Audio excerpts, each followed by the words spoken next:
तिम्रो पर्खाइमा माया, खुसी छौ नि तिमी? यो सोधाइ होइन, मेरो मनले आफैसँग गरेको अन्तिम हिसाब हो। तिमीलाई सम्झिँदा मन रोएको आवाज आउँदैन, किनकि पीडा अब आँसु बग्ने ठाउँभन्दा तल झरेको छ।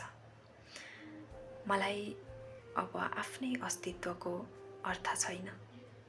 मैले आफूलाई तिमीलाई माया गर्नमै पूर्ण रूपमा गुमाइसके। यति माया गर्ने मान्छेलाई छोडेर जानु अपराध हो कि तिम्रो मजबुरी म अझै छुट्याउन सक्दिन। सायद मेरो माया तिमीले बोकेर हिँड्न नसक्ने असह्य भार पो भयो कि। आज पनि मन भौतारिन्छ, अरूको घरमा तिमी मुस्कान साटिरहेकी छौ कि आँसु लुकाइरहेकी छौ।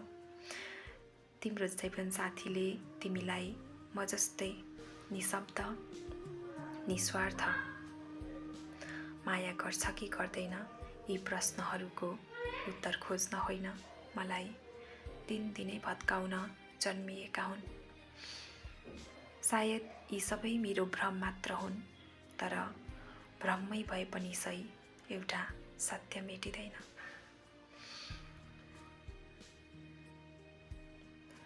म तिमीलाई चाहन्न,